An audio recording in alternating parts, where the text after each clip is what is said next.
Velotric promises up to 70 miles of range and a cloud-like ride with their Breeze 1 e-bike. But what's it really like after 1,000 miles of weekend adventures? I'm breaking down the full story, its durability, its real-world battery life, and whether it's actually worth your money. Let's get into it. When I first unboxed my wife's Velotric Breeze 1, I was looking at the spec sheet and it seemed almost too good to be true for its roughly $1,900 price tag. We're talking a powerful 750 watt rear hub motor, a big UL certified battery, hydraulic disc brakes, and a sleek frame that contributes to a total bike weight of just 48 pounds. On paper, it's a bike that promises power, safety, and comfort. But 1,000 miles later, we put that promise to the test. This isn't some pristine, out-of-the-box first impression. This is a review earned through 1,000 miles of weekend rail trail riding all summer with my wife. We're going to cover what my wife loved, what actually broke, and the ultimate question after all this: would we buy it again? First, we'll start with the good, because there's a lot of it. The first and most undeniable win for the Breeze 1 is its long-haul comfort. It all comes down to the bike's geometry. The step-through frame combined with those swept-back cruiser handlebars puts you in a natural upright riding position. Over 1,000 miles, this has been an absolute back saver. On bikes with aggressive forward-leaning postures, a 20-mile ride can leave your wrists and back screaming. On the Breeze 1, it's just easy. It feels less like a workout and more like a pleasant cruiser, which is exactly what my wife wanted. At only 48 pounds, it feels nimble and easy to handle, not like the 65 to 75 pound bikes you often see in this category. The second thing that impressed me was the motor and its sheer consistency. The 750 watt motor puts out 65 newton meters of torque. So what does that mean in the real world? It means this bike still pulls, and it pulls hard. From a dead stop, the acceleration is smooth yet confident, and on hills that would have me walking a regular bike, the Breeze 1 just eats them for breakfast. I was honestly worried that after 1,000 miles my wife would start to feel a power drop and hear some scary new noise from the hub, but it's stayed whisper quiet and it's just as punchy as it was on day one. Whether she's mashing the throttle or using pedal assist, the power has been great every single time. Finally, the battery.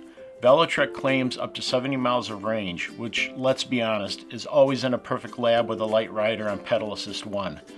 My experience has been mixing up the assist levels has constantly landed me in the 30 to 40 mile range per charge, which is fantastic. One review I saw got 35 miles pushing it hard, while another got 70 on the lowest setting, so my numbers fall right in the middle. More importantly, let's talk battery health. Velotric rates their batteries for over 500 charge cycles, and after 1,000 miles, I've probably put this through 25 to 30 full cycles, and as I hoped, I've noticed no real drop in maximum range. It's UL 2271 certified, a huge safety plus, and the fact that it's holding its charge this well gives me tons of confidence for the next 1,000 miles. Alright, now it's time for the unfiltered truth. No bike is perfect, and after 1,000 miles, the flaws can start to show. This is where the marketing meets the pavement. First up, the plastic fenders. At around 200 miles, the front fender cracked at the mounting point. Velotric did make it right. We took pictures, we emailed them, and the turnaround time was about 1 week. They sent us new fenders, so that was a plus. So even though we had a problem with the fenders, they cracked for no reason. Velotric did stand behind them, and within a week, they had new ones sent to us, and they were really easy to install. Her second issue was comfort, but not the frame. That part is great. I'm talking about the stock saddle.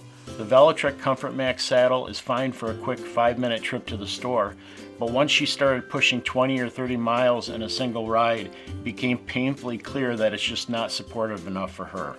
By mile 100, she couldn't take it anymore and swapped it for a wider, cushioned aftermarket saddle.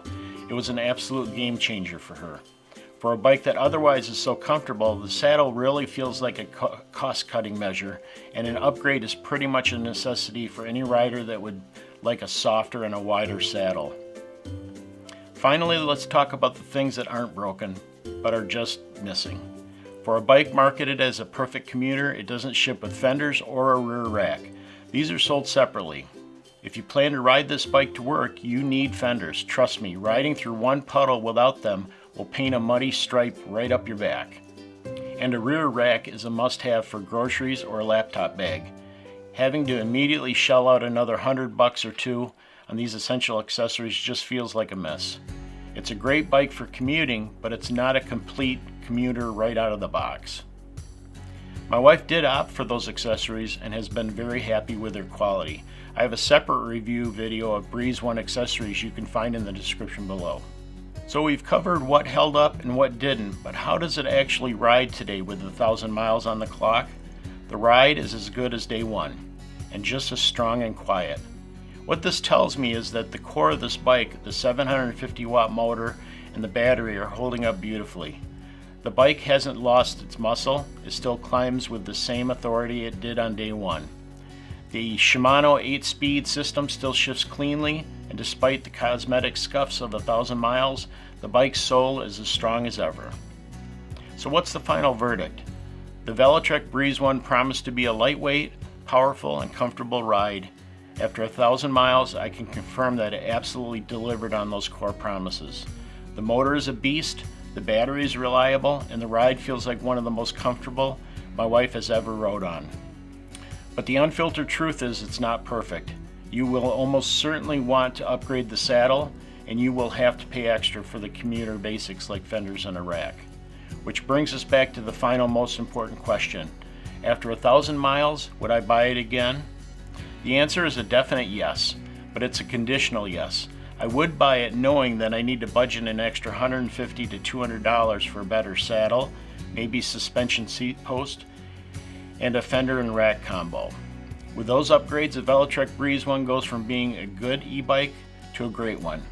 It's a reliable, powerful, and fun machine that has proven its durability over 1,000 miles. It's a fantastic value, not because it's perfect out of the box, but because its foundation is so strong, it's absolutely worth building on. Now I want to hear from you. Do you own a Velotric Breeze 1? What's been your experience? Drop a comment below, especially if you've crossed that 1,000 mile mark yourself. And if you found this review to be helpful, give it a thumbs up. I always appreciate it. Be sure to subscribe for more honest, long-term e-bike reviews. Thanks for watching, and I'll see you in the next video.